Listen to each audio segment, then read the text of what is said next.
aujourd'hui, nous avons des bien-aimés qui sont à la technique et qui font en sorte que l'on puisse nous entendre non seulement ici de manière claire, mais aux quatre coins de la planète, grâce à l'intelligence que le Seigneur leur a donnée. Applaudissons le Seigneur pour les bien-aimés qui sont à la technique.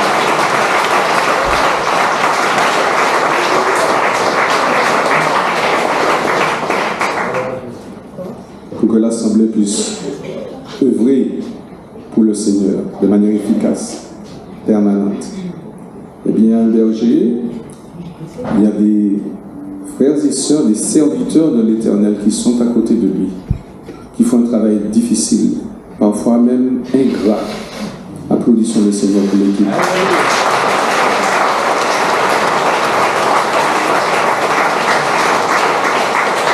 Et puis, il y a aussi des musiciens et des chantres qui nous ont introduits dans une atmosphère de gloire. Applaudissons le Seigneur pour les musiciens et les chants.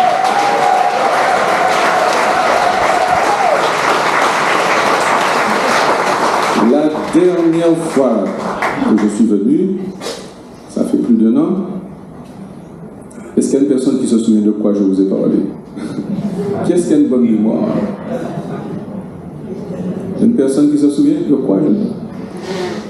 Je vois une main levée au fond, c'est ça? Tu te souviens? Attends, je viens avec toi. Non, parce que c'est important. De quoi on va nous parler? Tu vois, vous êtes plusieurs centaines. Je n'ai pas encore trouvé une personne qui manque à songer. C'est toi, ma soeur? Bonjour. Si ma mémoire est bonne, on parlait du nom de Jésus. Qui était Jésus? C'est vrai, nous avons parlé du nom de Jésus. Et il me semble que nous avons embrayé sur notre sujet. Et là, je ne suis pas sûr. Alors, nous allons vérifier. Non, le pardon, c'était avant. Mon frère, ma soeur, tu as un rendez-vous avec le Seigneur. Donc, avant de commencer le message d'aujourd'hui, je reviendrai sur ce point-là. Tu as un rendez-vous avec le Seigneur. Et tu ne peux pas le louper. C'est le rendez-vous le plus important de ta vie. Soit c'est la mort qui va t'emporter. Demain, si Dieu veut, ton nom sera peut-être dans les avis d'obsèques. Le mien aussi. On ne sait jamais. Nous ne connaissons ni le jour ni l'heure. Mais si nous sommes dans les avis d'obsèques demain, si Dieu veut, ça veut dire que notre âme va se présenter devant le Seigneur et que soit le Seigneur va nous dire, viens dans mes bras, brave et fidèle servante, brave et fidèle serviteur, ou bien il va nous dire, on fond là-bas, on va là. Ça, c'est si c'est la mort qui nous enlève. Et puis nous avons un rendez-vous qui peut être différent. Ça peut être dans 5 ans, ça peut être dans 5 mois, ça peut être dans 5 semaines, ça peut être dans 5 jours, ça peut être dans 5 heures ou dans 5 minutes. Le Seigneur a promis de venir enlever son Église. Et la question qui va se poser, ça peut être dans 5 minutes ou dans 5 heures. Est-ce que le Seigneur, lorsqu'il va venir enlever son Église, tu vas te dire, ah, je suis sûr que je vais monter. Alors, je vais te poser une question. Ne me réponds pas. Réponds dans ton cœur au Seigneur. Parce que mon nom qui a côté là, pas besoin de des affaires. La seule personne qui va entendre la réponse que tu as donnée, c'est le Saint-Esprit. Alors je te pose la question, mon frère, ma soeur. Si le Seigneur revient dans 5 minutes ou dans 5 heures, est-ce que tu es certain ou certaine qu'il va t'enlever? Si tu es sûr à 100%, dans ton cœur, dis oui Seigneur, à 100% je suis sûr que tu vas m'enlever. Dans ton cœur. Je ne te demande pas de parler. Ça c'est problème aux voisins, on n'a pas besoin de des affaires. Si par contre, tu dis bon, on ne va pas jamais mettre en pique en bas personne, on va essayer de marcher dans la fidélité, dans l'obéissance, dans l'intégrité, dans la sanctification, on va faire ça en paix. Mais quand même, je ne suis pas sûr à 100%. Seigneur. Non, je ne suis pas mentir. Non, je ne suis pas sûr à 100%. Alors mon frère, ma soeur, si tu es sûr à 100%, que tu dis au Saint-Esprit oui à 100%, gloire à Dieu. Mais si tu n'es pas sûr à 100%, alors le message de ce matin c'est pour toi. Amen. Mais je ne sais pas qui. Je ne sais pas à qui je parle. Seul le Saint-Esprit sait à qui je parle. Amen.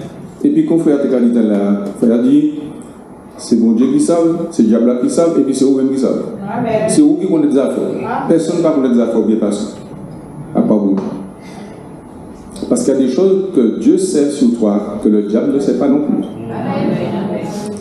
Alors, mon frère, ma soeur, nous ne devons pas sortir d'ici sans avoir la conviction de savoir, mais qu'est-ce que je dois faire pour être certaine ou certain que si le Seigneur vient aujourd'hui ou bien demain, je suis dans les abdos secs, mais que mon âme sera dans les bras du Seigneur.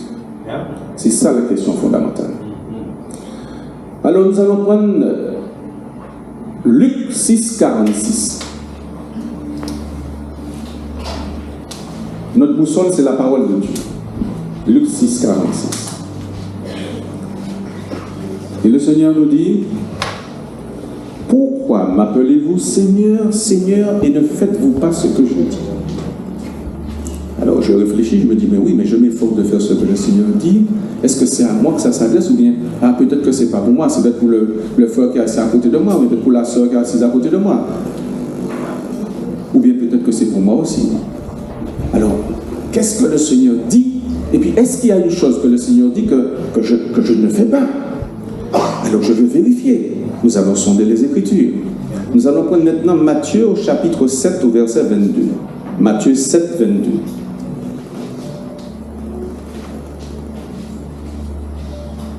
Matthieu 7, 22.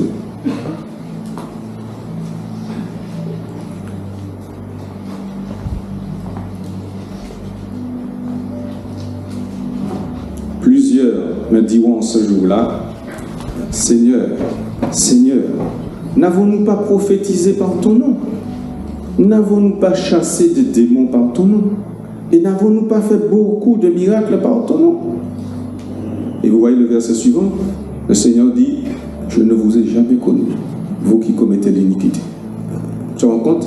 Des personnes qui chassent des démons, des personnes qui prophétisent dans l'église, hors de l'église, et pour moi, si vous n'avez pas prophétiser, ou pas chasser des démons, ou pas faire bail comme ça, eh bien, on peut considérer que ces bons-là, il y a une option particulière. Et c'est des gros tchalokotos. Et puis moi qui parle tout ça, je sens un petit tchalokoto. Et je dis, gros tchalokoto, qui est là, et puis il y a un petit tchalokoto qui a monté. C'est ça qui est dit là. Il y aura des gros tcholokotos qui vont monter. Il y aura des gros tcholokotos qui vont rester. Et puis il y aura des petits tcholokotos qui vont monter. Et puis des petits tcholokotos qui vont rester aussi. Alors qu'est-ce que je dois faire pour être dans la volonté du Seigneur parmi ceux qui vont monter? Alors nous allons fouiller les Écritures, nous allons sonder les Écritures. Et nous irons, mon bien-aimé, ma soeur, mon frère, dans Hébreux 12, 14. Hébreux 12, 14.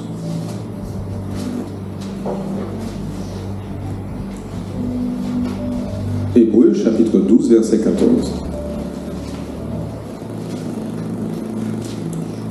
Recherchez la paix avec tous et la sanctification, sans laquelle personne ne verra le Seigneur.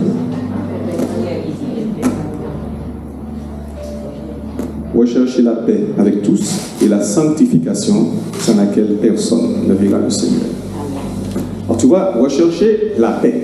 Ça veut dire la paix d'abord avec Dieu. Je dois être en paix avec Dieu, mais je dois être en paix aussi avec les autres. Ça veut dire que si tu as un membre de ta famille avec qui tu n'es pas bien depuis longtemps, soit c'est eux qui pas bien, puis soit c'est lui qui pas bien, puis mais tu dois faire un pas vers lui. Maintenant, si vous n'en parlez, ça c'est problème-là. Mais le Seigneur te regarde, il voit que tu fais le pas de paix, il dit, ah, voici un homme selon mon cœur, voici une femme selon mon cœur, tu t'efforces de marcher dans l'obéissance.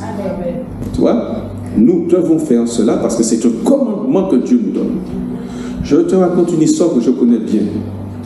Dans la ville où j'habite, j'ai deux amis qui étaient en tchécoco, comme on dit en tchécoco. C'était fusionnel. Et puis un petit bagage est passé, et puis il fâché. Alors je vais l'appeler 1, je l'appelle A, le deuxième je l'appelle B. Et un jour, B vient me voir. Il me dit, mais mon ça va embêter moi quand même. Manière nous t'es bien, et puis, gars, manière présent, nous écarter comme ça va embêter moi. Alors je lui dis, mais ça va compliqué.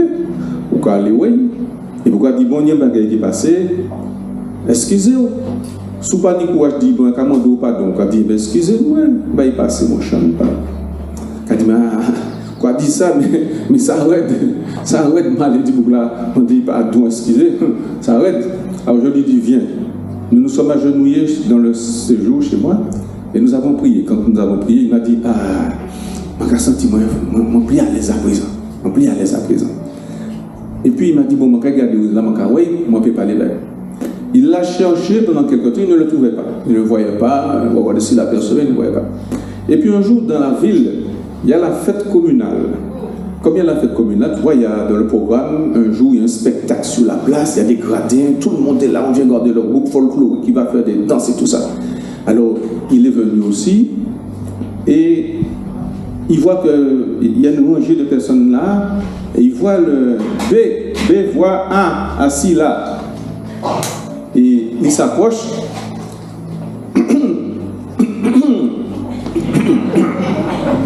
Ben là,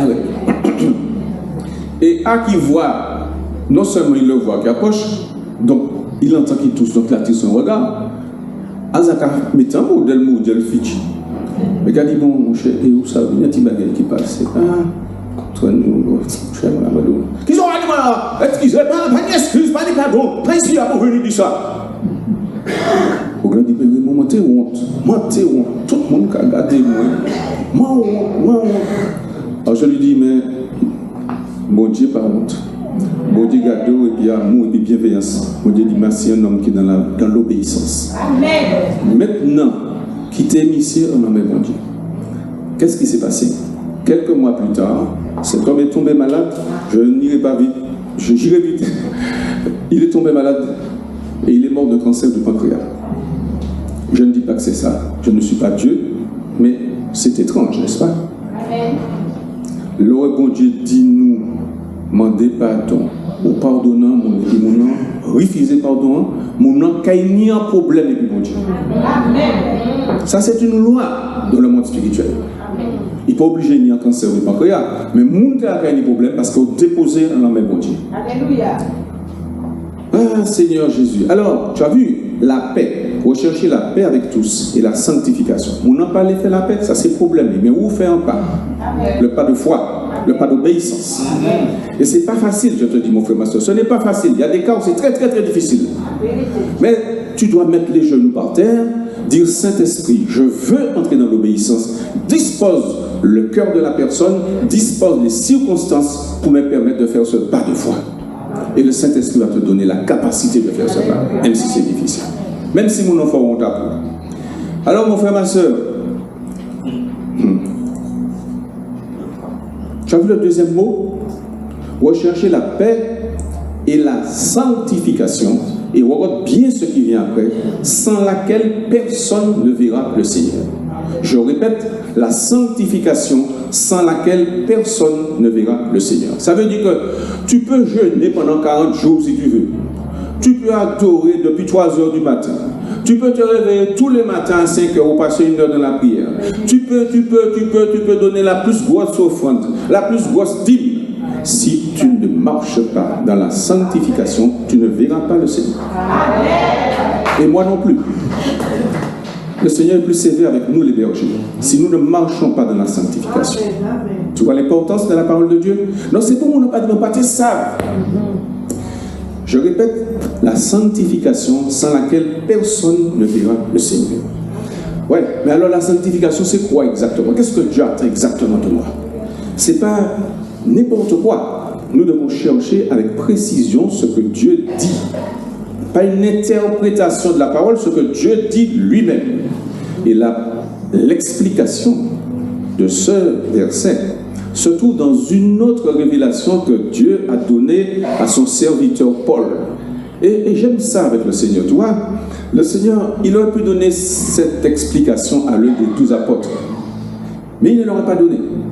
Il a donné longtemps après à un homme qui n'était pas parmi les 12 apôtres. Un bouc qui était vagabond, un vagabond.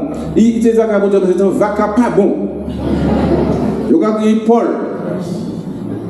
Il a persécuté les chrétiens. Dieu a fait exprès, il l'a pris pour nous donner une leçon, pour nous montrer que même si mon nom c'est un vagabond, Dieu aime tous les hommes et toutes les femmes. Il veut que tous nous soyons sauvés. Et c'est à lui qu'il a donné cette révélation. Alors la révélation, Paul l'a reçue. Et il l'a transmise d'abord à des gens qui habitaient dans une région appelée la Thessalonique. Alors c'est pour ça que nous avons l'épître aux Thessaloniciens. Cherchons donc la première épître aux Thessaloniciens, 1 Thessaloniciens 5, au verset 23-24. 1 Thessaloniciens 5, verset 23-24. Je lis la parole au nom de Jésus. Je lis la parole. Voilà. Alors, 1 Thessaloniciens, chapitre 5, verset 23. Que le Dieu de paix vous sanctifie lui-même tout entier, et que tout votre être, esprit, l'âme et le corps soient conservés irrépréhensibles lors de l'avènement de notre Seigneur Jésus-Christ. Verset 24. Celui qui vous a appelé est fidèle, et c'est lui qui le fera. Parole du Seigneur. Je commence par le 24. Celui qui vous a appelé est fidèle et c'est lui qui le fera. Ça veut dire que tout seul, mon frère, toute seule, ma soeur, ça sera très difficile pour toi. Parce que tu es dans un combat spirituel avec les puissances des ténèbres. Mais si tu t'appuies sur le Seigneur, parce que le Saint-Esprit est un gentleman, il ne nous oblige pas à faire quoi que ce soit. Il l'a regardé. Maintenant, si tu lui demandes d'intervenir, il intervient. Ouais, c'est ça qui est merveilleux avec Dieu. Dieu est un gentleman. Il nous a dit, voici, j'ai mis devant toi le bonheur, le malheur, la bénédiction. Choisis. Alors, nous regardons bien ce qu'il nous dit. Il nous dit que le Dieu de paix vous sanctifie lui-même tout entier et que tout votre être, l'esprit, l'âme et le corps soient conservés irrépréhensibles. Ça veut dire que notre être, il y a trois parties dedans. Il y a l'esprit, il y a l'âme, il y a le corps. Ça veut dire que je dois sanctifier mon esprit, je dois sanctifier mon âme, je dois sanctifier mon corps. Il y a des gens dont leur corps est sanctifié, mais leur âme n'est pas sanctifiée. Il y a des gens dont l'âme est sanctifiée, mais leur esprit n'est pas sanctifié. Il y a des gens dont le corps et l'âme sont sanctifiés, mais l'esprit n'est pas sanctifié. Or, Dieu nous dit, c'est pas moi, c'est la parole, tu l'as lu, la sanctification de l'esprit, de l'âme et du corps. C'est ce que nous devons faire. Et c'est un combat de tous les jours qui n'est pas facile. Mais Dieu, qui sonde les reins et les cœurs, il voit si nous faisons des efforts pour entrer dans ce chemin-là, ou bien si peut-être nous nous parler avancer. Toi, il est bon. Et Dieu, il est tellement capable de voir ça, sonder les reins, les cœurs, les esprits. Rappelle-toi, mon frère, ma soeur, ça, c'est pas un vagabond seulement, c'est un criminel. Il était sur la croix à côté de Jésus. Normalement, Jésus, il est écrit, nous le savons. Jésus dit, si un homme ne naît d'eau et d'esprit ne peut entrer dans le royaume des cieux. C'est clair? Eh bien, le même Jésus qui dit ça. À côté de lui, sur la croix, il y a un criminel. Deux criminels. Il n'y a qu'à mettre Jésus à la fête. Le cas dit, nous, c'est des cochonniers, ça qui l'a arrivé, nous, c'est normal. Mais monsieur, c'est injuste. Et il dit à Jésus, quand tu seras dans ton royaume, souviens-toi de moi. Jésus n'a pas dit, oh, vieux frère, ou pas baptisé. Non, Jésus lui dit, aujourd'hui même, je te le dis, tu seras avec moi dans mon royaume. Amen. Tu seras avec moi aujourd'hui dans le paradis. Tu vois? Donc Jésus est capable de sonder les reins et les cœurs et de savoir, de voir si nous faisons des efforts quotidiens. Lorsque tu vas te coucher le soir, avant de fermer les yeux, tu dis, Seigneur, est-ce que j'ai fait un petit progrès encore aujourd'hui? Ah, je suis content, Seigneur. Je pense que tu es content. La joie de l'Éternel, notre force. L'Éternel doit être content parce qu'il sent que j'ai fait un petit progrès pour la sanctification de mon corps, la sanctification de mon âme, la sanctification de mon esprit. Alors nous allons commencer par la sanctification de l'âme, de l'esprit. C'est quoi la sanctification de l'esprit? Je vais vous donner des exemples simples parce que moi c'est ça que j'aime avec le pasteur, c'est qu'il parle dans le langage simple pour amener l'évangile au niveau de tout le monde.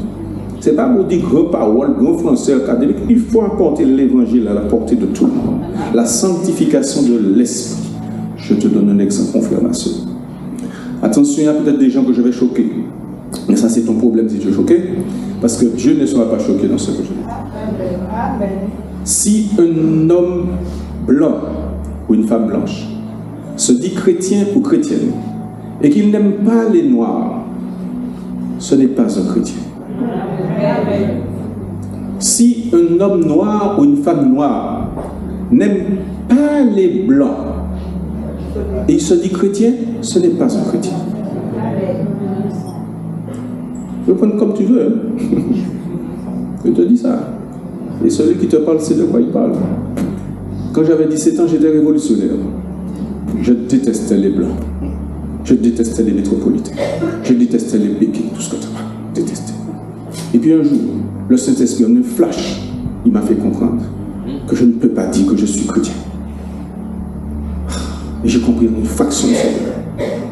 Une vérité qui est dans la parole. Adam, lorsqu'il est arrivé, les enfants d'Adam, du sang d'Adam, le sang d'Adam a donné les hommes noirs, les hommes blancs, les hommes jaunes, les hommes rouges, les hommes capots, les hommes toute qualité. Le même sang d'Adam. Donc nous sommes tous frères. Et Jésus est mort sur la croix pour les noirs, pour les blancs, pour les jaunes, pour les marrons, pour les capots, pour les rouges.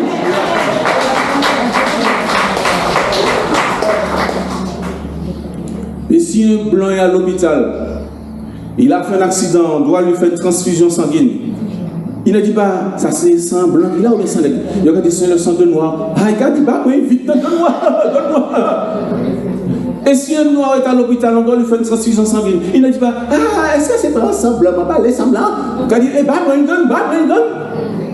Pourquoi? Et le sang est compatible.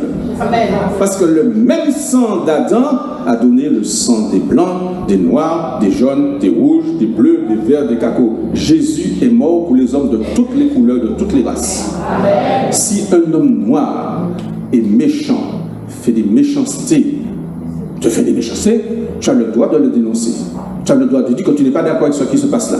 Tu peux même l'attaquer en justice. Si un homme blanc te fait des choses méchantes, te fait des méchancetés, tu as le droit de dire je suis pas d'accord, tu as le droit de l'attaquer en justice. Mais tu dois rester dans l'obéissance. Nous n'avons pas le droit de dire que nous détestons telle ou telle personne à cause de sa race, de sa couleur. Non, ce ne sont pas des chrétiens.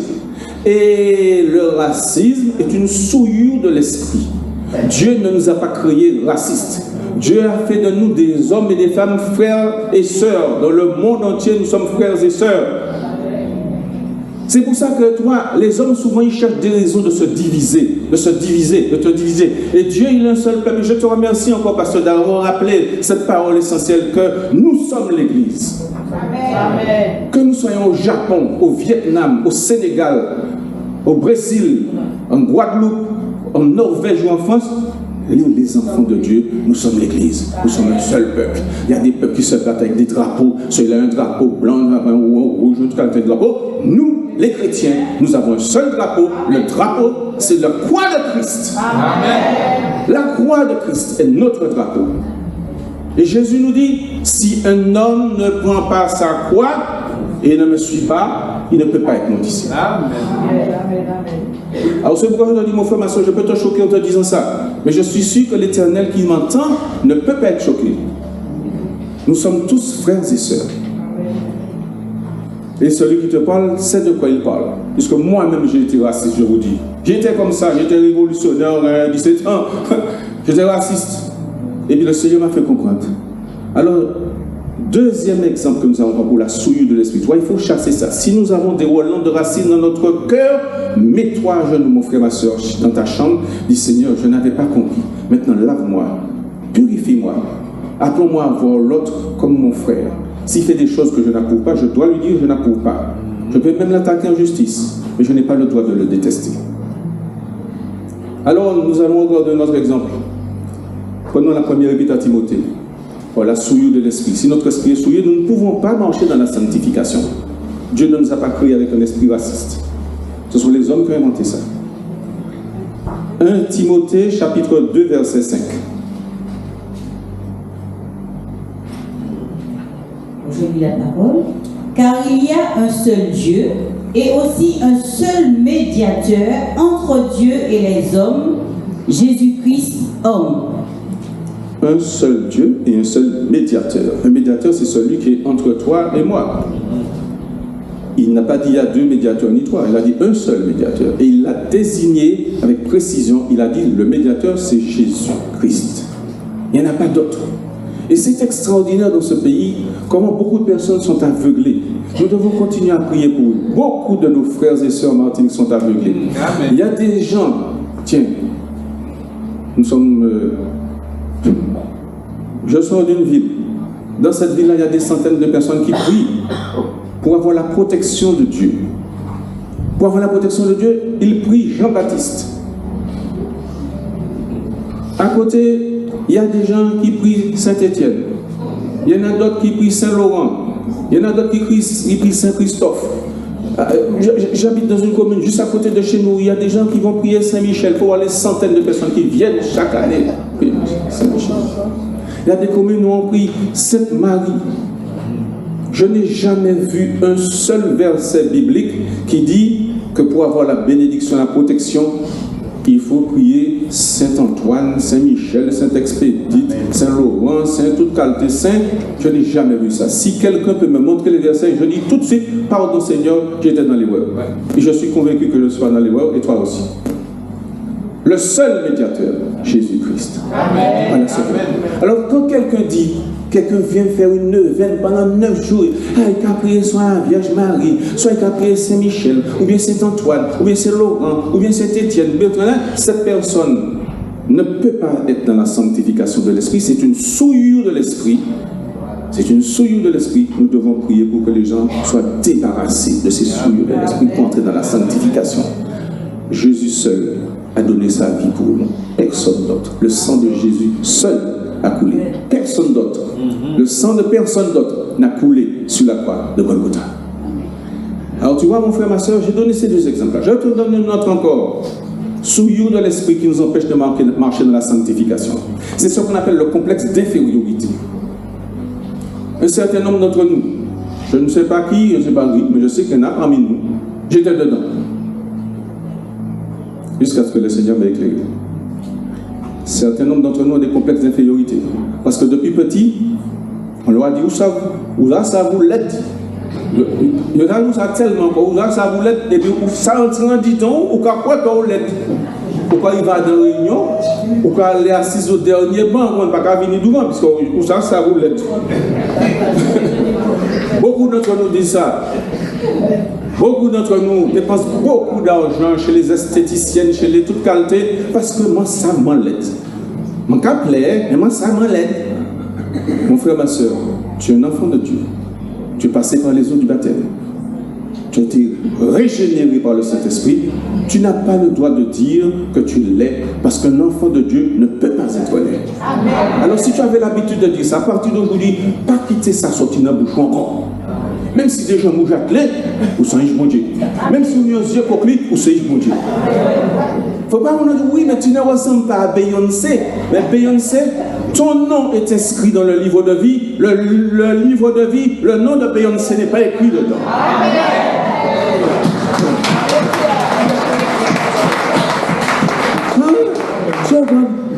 Miss France, Miss Univers, Miss, toutes ces Miss-là, est-ce que nous avons matché? Nous avons matché, mais nous avons matché. Alors qu'il est plus belle, nous qui vivent dans l'éternité des milliards d'années, ou bien nous qui mort à 33 ou 37 ans au fait de la gloire, il y a l'omignon, mais il est mort, et nous il pas matché là. Qui est plus belle? Tu comprends mon frère, ma soeur? Et puis il y a certains d'entre nous qui disent ça. Bon, ça c'est moi qui plie pour nous ici. Oh. Plus jamais tu ne dois dire ça. Tu es un fils de Dieu, tu es une fille de Dieu. Plus jamais tu ne dois dire, moi ça c'est moi qui plie pour nous. Sa chance est la même louche à tout le monde. Comment on dit qu'on plie pour nous à Saint-Tel? Jamais. Dieu nous a donné l'intelligence. Tu peux rencontrer une personne qui a plus d'expérience que toi. Tu comprends? Elle a plus d'expérience. Par exemple, le Seigneur t'a donné un talent. Au lieu de faire fructifier le talent, ou que j'ai l'académie. Mon bon exemple, c'est. Mon frère fait la guitare basse là tout à l'heure. Et dis, c'est toi qui joues la guitare basse. Tu es allé à l'école? Lève-toi mon frère. Lève-toi. Et puis regarde les amis. Et puis dis-leur, est-ce que tu es allé à l'école? Il n'est jamais allé à l'école. Dieu lui a donné l'intelligence. Il avait envie d'apprendre à jouer. Assieds-toi, frère. Et il s'est entraîné, il a appris, et puis voici aujourd'hui, il est capable d'accompagner un orchestre. Mais s'il va te faire ça, tu te dis, ah, même ouais, guitare basse là, moi, maintenant ça, mais maman, moi, trop couillon, on va y arriver. Pas que jamais arrivé. Tu comprends? J'essaie d'aller vite, mais quand même, il faut que je donne des exemples pour comprendre. Le complexe d'infériorité, c'est une souillure de l'esprit. Dieu ne nous a pas créés comme ça. Il nous a donné à tous de l'intelligence. Tu as des gens qui sont instruits, mais l'instruction, on va apprendre ça dans le livre. Et puis, il y a des gens qui savent utiliser l'intelligence. Et puis, il y a des gens qui instruisent 10 plombs, 12 plombs, 20 plombs, et puis, ils ont couillon des pieds. Attention, n'applaudis pas. Au contraire, tu devrais ouvrir les grands yeux. Qu'est-ce que tu dis là, frère? Tu viens de dire qu'il n'y a pas de gens qui sont couillons, et bien tu dis qu'ils ont des couillons des pieds. C'est une image que j'emploie exprès. Pour te dire que l'expérience, souvent avec l'âge, on acquiert de l'expérience. Avec l'âge, souvent on acquiert de l'expérience. Et là, l'expérience est la cicatrice des armes qui nous ont brûlés. Il y a des épreuves que tu as traversées dans ta vie, et bien ça te donne de l'expérience. Tu peux donner des bons conseils à un plus jeune à côté de toi. C'est l'expérience. Et ce n'est pas parce que tu es plus intelligent. Dieu a donné à tout le monde la même quantité d'intelligence. J'avais un camarade, on était en classe. Moi, mon papa me poussait à aller faire des études. Mon camarade, lui, il a laissé l'école, il devait être au cours moyen 1 ou moyen 2. Et il est allé faire la pêche. Il n'a pas fait d'études. Moi, j'ai fait des études. Bon, je ne vais pas dire ça, on fait l'intéressant. Après le bac, j'ai fait des études, on fait diverses qualités d'études. Bon, on fait. Un jour, je lui dis, mais les meufs anti et puis on les nomme à moi qui manière, ça va passer. Il me dit, pas de problème. Il m'emmène avec lui, nous partons, on va sur la mer, je suis contente, voilà. Et puis, je dis, mais écoutez-nous là. Il dit, mais non, on va chercher poisson. Je regarde d'abord la mer. La mer. La mer. On a dit, nous garer. Il dit, mais nous pas garer. Nous pas garer. Il dit, mais il continue à siffler. Et puis, on arrive quelque part. C'est là qu'il a mis des nasses. Il fait monter sous l'eau. Mais qui m'a dit pour la sauver la Ninas? Et puis, on dit, bon, nous allons rentrer. On rentre. Je dis, mais par contre, nous allons passer. Nord, non, mais Est, non, mais Sud, non, mais Ouest, non, mais. Il dit, mais oui, nous allons rentrer. Il a soufflé, fiou. Il dit, mais c'est pas bon. Mon gars, nous garer. Mais ça a caché l'hélicoptère qui est venu chercher. Et puis, à un moment donné, je vois au loin un petit point lumineux. C'est le clocher de l'église de la ville où j'habite. Il y a un petit point rouge dessus. Il continue. Après, il y a un petit point vert. Après, il y a un petit bleu. Et nous entrons dans le port bien comme il faut. Tu te rends compte? Moi qui ai fait un tas d'études, 10 plombs, 20 plombs, hein, et Bougla pas même ni certificat d'études, Bougla pas même ni moins la meilleure avec ça. Donc tu vois, le Seigneur lui a donné l'intelligence aussi. Je referme la parenthèse dessus, mon frère, pour te dire que plus jamais ne dis ça, mon sang couillon, mon couillon, non. Dieu t'a donné l'intelligence. Tu n'as peut-être pas l'instruction qu'on acquiert dans les livres, mais tu as d'autres choses que Dieu te permet d'acquérir. Et Dieu va même plus loin. Surtout que nous sommes dans les derniers temps. Dieu te donne des révélations parfois dans les rêves, dans les songes. Très important. Que les grands scientifiques qui sont au Centre national de la recherche scientifique, ils ne reçoivent pas. Mais que toi qui es tichol au coton, Dieu te révèle les grandes vérités scientifiques.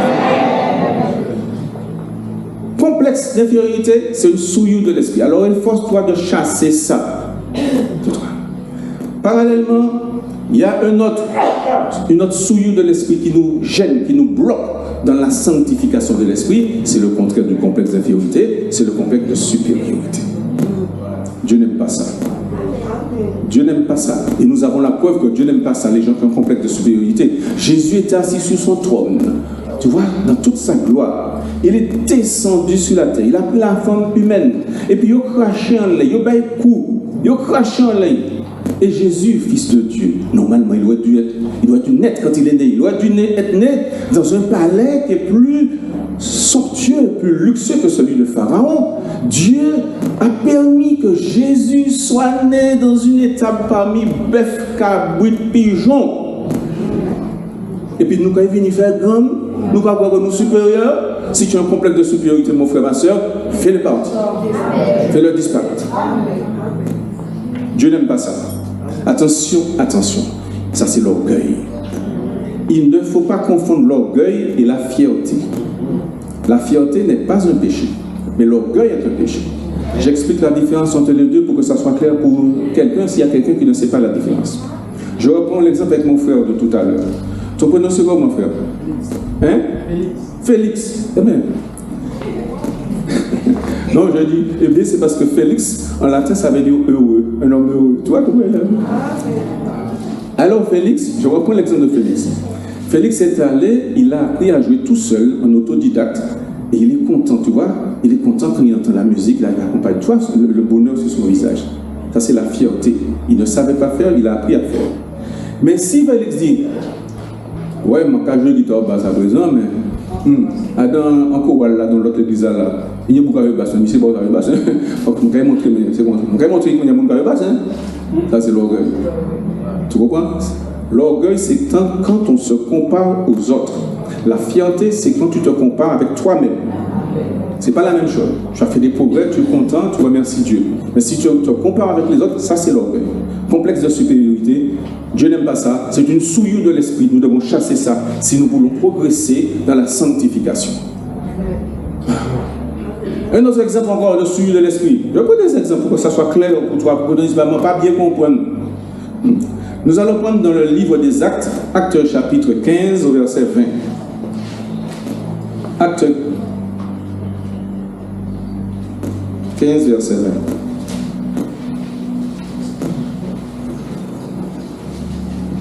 Actes chapitre 15, verset 20. Mais qu'on leur écrive de s'abstenir des souillures des idoles, de l'impudicité, des animaux étouffés et du sang. Comment? Actes chapitre 15, verset 20, c'est bien ça. Mais qu'on leur écrive de s'abstenir des souillures des idoles. Je m'arrête sur les idoles. Le reste, c'est pas que c'est important. On reviendra sur le reste. Pour l'instant, là, pour la sanctification de l'esprit, je voulais attirer ton attention sur les souillures des idoles. En ce temps-là, lorsque Paul écrit cela, il y avait des idoles qu'on faisait en statue, des statues en bois, en pierre, en bronze, des choses comme ça que les gens adoraient. Aujourd'hui, nous sommes en 2025. Nous ne sommes plus à l'époque de Paul. Donc plus de 2000 ans sont passés. Mais il y a toujours des idoles dans le monde. Dans notre monde, parfois, nous adorons des idoles. Parfois, certains ne s'en rendent pas compte. Il y a ceux qui ne s'en rendent pas compte qu'ils adorent des idoles. Et puis il y a ceux qui savent ce qu'ils font. Alors moi, je m'adresse à ceux qui ne savent pas. Ils font des choses sans savoir. Par exemple, quand j'étais petit, je me rappelle, ma grand-mère habitait à Sainte-Thérèse. Quand j'allais la visite à Sainte-Thérèse, je voyais tous les voisins, là, la rue Tilouto, la rue Tibouliki, tout ça. Les gens avaient chez eux une grande photo de Gaulle avec une petite photo de Césaire. Tu as le droit d'avoir du respect, de l'admiration pour Césaire ou de Gaulle, pour qui tu veux. Moi-même, quand j'avais 17 ans, j'avais un tatouage sous mon poignet de Mao Tse-tung. Parfois, j'avais des t-shirts de Che Guevara, de France Fanon, tu vois, ils mettaient des choses comme ça. Ça, c'est de l'idolâtrie. Tu comprends? Ça, c'est de l'idolâtrie. Aujourd'hui, il y a des gens, ils allument leur téléphone, le profil sur WhatsApp ou bien sur TikTok ou tout ce que tu veux, ils ont des profils. Qu'est-ce que tu vois? Kylian Mbappé. Tu rentres chez eux, il y a des chimistes Kylian Mbappé, il y a des bandeaux Kylian Mbappé. Il y a peut-être même d'autres slips qui ont des dessins photos Kylian Mbappé. D'autres c'est Ronaldinho. Donc c'est le rappelé, les plus âgés, c'est le rappelé. Tu comprends? Tout ça, ce sont des idoles. Il y a des gens qui ont une admiration sans borne pour Bob Marley. Surtout Bob Marley en l'air. Ou pas comporter, c'est quand tu vas être en l'heure. La seule idole devant laquelle nous devons nous incliner s'appelle Jésus-Christ. Il n'y en a pas d'autre pour un chrétien. Amen. Je ne t'ai pas dit de ne pas avoir du respect pour le rappeler. Moi, j'admirais le rappeler. Peut-être qu'il y avait des catébailles bien boule. On a dit qu'il y avait des catébailles. Mais stop! Ça ne va pas plus loin. Pas d'idolâtrie. Tu comprends? L'idolâtrie est une souillure de l'esprit. Il faut chasser ça. Chasser ça. Chasser ça, mon frère, ma soeur. Tu ne peux pas allumer ton téléphone. Chaque fois que tu allumes ton téléphone, tu vois... Bon, je ne vais pas dire le nom des gens. des hommes, des femmes que l'on considère comme des idoles. Tu comprends, c'est ça que tu vois. Non, tu devrais remarquer Jésus-Christ. Jésus-Christ. C'est ça que si vraiment tu veux avoir quelque chose qui est écrit, la seule idole qui a donné sa vie pour nous, personne d'autre n'a donné sa vie pour nous, c'est Jésus-Christ. Bon, alors, il y a encore une souillure de l'esprit, c'est la croyance dans les mensonges du monde. Alors ça, beaucoup d'entre nous sont contaminés. Beaucoup. Et parfois on fait ça, on ne se rend même pas compte. Je te donne 2 exemples. Premier exemple, il y a des gens quand ils vont se coucher le soir, alors tu dis, ah, tu as bien dormi? Tu dis, ah ouais, j'ai dormi. J'étais tellement fatigué, je me suis couché et tout de suite, je suis tombé dans les bras de 10 fois Morphée. Qui est Morphée? Morphée, c'est une divinité grecque démoniaque. Et en chrétien, je me suis couché dans les bras de Morphée. Ah, je me virais dit ça encore. Je me suis couché dans les bras de Jésus. Ou bien dans les bras du Saint-Esprit, tu comprends? Puisque tu as accepté Jésus comme sauveur et comme Seigneur, donc la parole de Dieu nous dit, ne savez-vous pas que votre corps est le temple du Saint-Esprit qui est en vous, que vous avez reçu de Dieu. Donc si le Saint-Esprit est en toi, c'est dans les bras du Saint-Esprit que tu t'endors, pas dans les bras de Morphée. Il y a beaucoup de gens, y compris des gens qui sont chrétiens, quand ils parlent parfois, ils disent, ah oui, mais aide-toi le ciel t'aidera, hein? Évidemment, tu veux obtenir des beaux ignames, beaucoup de gens. Ou pas qu'on était là, et puis ignames, beaucoup de gens, il faut qu'on la retire, il faut qu'on chipédie, il faut qu'on caresse, tu vois. Ou pas qu'on ça, c'est ça qu'on dit, ah Seigneur, ah tu as dit Seigneur que tu vas me bénir jusque dans l'abondance, et puis mon Dieu, quand il va aussi beaucoup de gens. Bon, Dieu peut faire ça, tu vois. Dieu peut le faire. D'ailleurs, c'est ce qu'il a fait avec Adam au départ. Adam n'avait pas planté quoi que ce soit. Mais dans la situation dans laquelle nous nous trouvons, eh bien, tu veux avoir la bénédiction de Dieu, tu commences par nettoyer ça, préparer le terrain, et puis avant de faire ça d'ailleurs, tu mets les genoux par terre, et tu demandes à Seigneur de bénir ce que tu vas faire si ça correspond à son plan. Tu vois? Alors, ça n'est pas écrit dans la Bible, aide-toi, le ciel t'aidera. Mais ça n'est pas dit que quand nous étions là, et puis tu vas gâter ton bouchon. Non, tu dois faire un minimum. Mais la parole qui dit, ah ouais, je dois être toi le ciel t'aidera. Mais souvent les gens qui utilisent cette formule-là, c'est plutôt pour y couillonner les gens. On n'a pas fait un débrouillard, pas péché, pas péché. Oui, débrouillard c'est péché bien de l'air, parce que si débrouillard c'est pour couillonner les gens, c'est un péché. Ce n'est pas toujours le cas. Mais si vous avez fait pour couillonner les gens, c'est la ruse, débrouillard pas péché, c'est un péché. Et toi le ciel t'aidera, bien de l'air, il dit, quand tu veux bon Dieu, pas qu'à lasser vite. Alors, comme on dit pas qu'à lasser vite, ou l'aspect, il y a aller en séance ou bien en chimboisette, voici 40 petits bagailles. Et toi, le ciel te dira. Mais ça n'est pas écrit dans la Bible. Prenons le livre des Proverbes. Qu'est-ce que le livre des Proverbes nous dit, mes bien-aimés? Prenons le livre des Proverbes. Au chapitre 16, au verset 3. Proverbes, chapitre 16, verset 3. Qu'est-ce qu'il nous dit?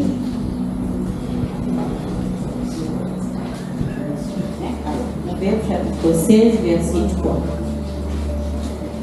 Je lis alors. Recommande à l'Éternel tes œuvres et tes projets réussiront. Voici le secret. Mets tes genoux à terre, présente ton projet à Dieu et tes projets réussiront. Et j'ajoute doucement, si ton projet correspond à la volonté de Dieu. Oui, pas ça. Alors mon frère, ma soeur, maintenant que nous avons vu tout ça, qu'est-ce que nous devons faire pour éviter les souillures de l'esprit, pour sanctifier notre esprit? Dieu nous donne un médicament. Il y a un médicament. Si nous utilisons ce médicament, eh bien nous allons parvenir à sanctifier notre esprit, à éliminer les souillures de l'esprit. C'est ça qui est bien Dieu. Il te dit, pas fais ça, mais il te donne la solution, il te donne le médicament. Le médicament, tu dois l'apprendre par cœur, mon frère, ma soeur. Il y a des versets dans la Bible que tu dois connaître par cœur. Celui-là